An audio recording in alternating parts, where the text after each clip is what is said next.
Have a look now at the Sunday Telegraph.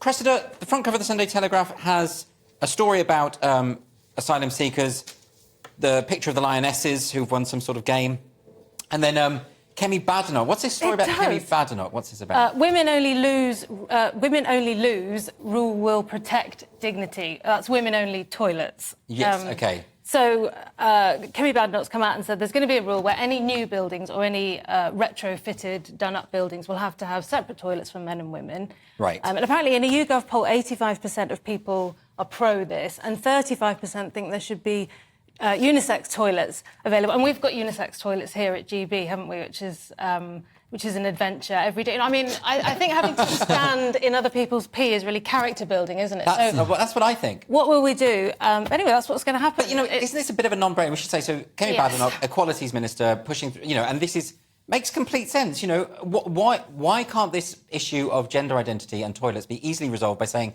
you've got toilets for biological males, toilets for biological females, and then a cubicle-style toilet if you identify as whatever you want to identify as? Why is that such a difficult thing to implement? Well, you wouldn't think it would be, but it turns out it's been quite the issue. It has. And Nicholas, even in schools as well, this has been particularly a problem because you have boys identifying their way into girls' toilets.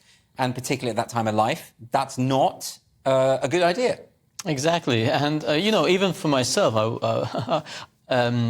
the first time I came across this thing, I was doing a comedy competition at Goldsmith University campus. And that was the first time I went into a unisex toilet. At least here, maybe because our program is quite late, usually we've got the entire toilet to ourselves. Yes. Not embarrassing other people or getting embarrassed. But yeah, it's a tricky time for teenagers. They are, you know, and you don't want, you know, any incidents to happen or people to feel already.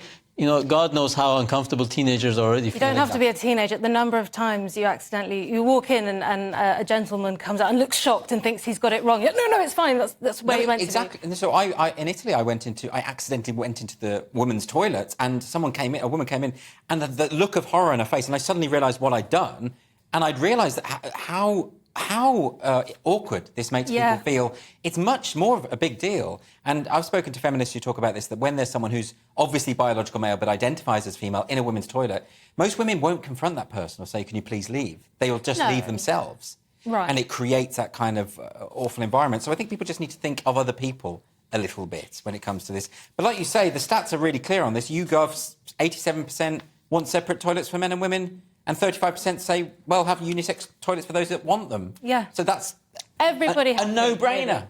Which would still be a burden on some smaller companies, third toilet. Let's not forget that. No, they can just have, as long as you can lock it, you can have unisex. So if you just had one and you had a lock on the door. OK, so